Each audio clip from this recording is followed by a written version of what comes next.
بسم اللہ الرحمن الرحیم۔ مشکل اردو پڑھنا سیکھ رہے ہیں۔ اردو کی کتاب گلستان ادب کے ذریعے سے الفاظ و معنی کی تشریح کے ساتھ، اور آج کا جو سبق ہے، اس سبق کا نام ہے بلونت سنگھ۔ بلونت سنگھ، بلونت سنگھ یہ نام ہے، یہ جو شخص دیکھ رہے ہیں اسی کا نام ہے بلونت سنگھ۔ یہ ایک افسانہ نگار ہے۔ اس سے پہلے والا جو سبق تھا اس میں افسانہ کے بارے میں، افسانہ کا تعارف کرایا گیا تھا کہ افسانہ کسے کہتے ہیں۔ اس کے بعد تعارف کرانے کے بعد یہ بلونت سنگھ یہ افسانہ نگار ہے، اب اس کا تعارف کرا رہے ہیں، کیونکہ اس کے بعد والا سبق میں اسی شخص کا ایک افسانہ نقل کیا گیا ہے، تو اس وجہ سے اس افسانے کا لکھنے والا کا تعارف کراتے ہیں، پھر اس کا افسانہ نقل کرتے ہیں صاحب کتاب۔ تو دیکھیے، بلونت سنگھ 1920-21 تا 1986، یعنی 1920 یا 21 یہ ان کی پیدائش ہے، پیدائش کی تاریخ ہے، اور ان کی وفات کی تاریخ ہے 1986۔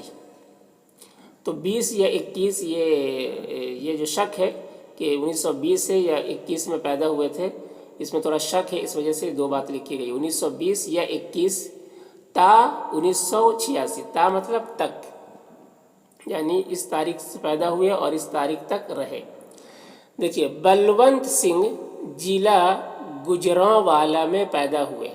بلونت سنگھ یہ پنجابی ہے، تو سنگھ ان کے نام کے ساتھ لگتا ہے، تو بلونت سنگھ ضلع کہتے ہیں ڈسٹرکٹ کو، انگلش میں کہتے ہیں ڈسٹرکٹ، تو ضلع گوجرانوالا، اسے پڑھیں گے کیا؟ گوجرانوالا، یہ نون جو ہے اس کے ساتھ مل رہا ہے، نون غنہ ہو رہا، گوجرانوالا میں پیدا ہوئے۔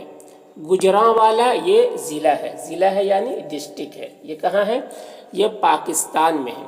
پاکستان میں ایک صوبہ ہے پنجاب میں یہ ایک ڈسٹرکٹ ہے گوجرانوالا۔ تو گوجرانوالا ایک ضلع ہے جو کہ ہے پنجاب میں، اور یہ پنجاب کہاں ہے؟ پاکستان میں۔ تو بلونت سنگھ ضلع گوجرانوالا میں پیدا ہوئے۔ ابتدائی تعلیم گاؤں کے اسکول میں ہوئی۔ ابتدائی یعنی شروعاتی، بیسک تعلیم۔ ابتدائی تعلیم گاؤں کے اسکول میں ہوئی۔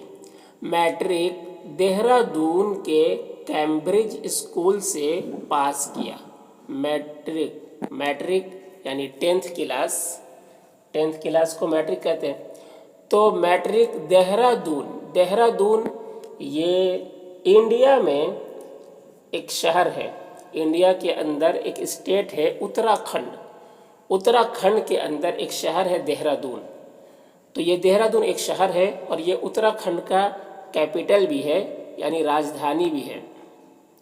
تو میٹرک دہرادون کے کیمبرج اسکول یہ اسکول کا نام ہے، کیمبرج اسکول سے پاس کیا۔ کرسچین کالج الہ آباد سے انٹر، اور الہ آباد یونیورسٹی سے BA کرنے کے بعد معاش کی تلاش میں لاہور اور کراچی بھی گئے۔ کرسچین کالج الہ آباد، یعنی الہ آباد یہ بھی انڈیا کے اندر الہ آباد یہ ایک شہر ہے، الہ آباد، ٹھیک ہے، یہ الہ آباد UP میں پڑتا ہے، اتر پردیش میں۔ تو الہ آباد کے اندر ایک کالج ہے جس کا نام ہے کرسچین کالج، ٹھیک ہے، کرسچین یہ ایک ذات بھی ہے۔ تو یہ ایک بڑا مذہب ہے۔ کرسچین کالج الہ آباد سے انٹر کیا۔ انٹر جو ہے یعنی میٹرک کے بعد پھر انٹر ہوتا ہے، 2 سال کا انٹر ہوتا ہے، تو انٹر یہ ڈگری ہے۔ تو کرسچین کالج الہ آباد سے انٹر، اور الہ آباد یونیورسٹی، یعنی یہ یونیورسٹی الہ آباد میں ایک یونیورسٹی بھی ہے جس کا نام ہے الہ آباد یونیورسٹی۔ تو کرسچین کالج سے انٹر کیا، اور الہ آباد یونیورسٹی سے BA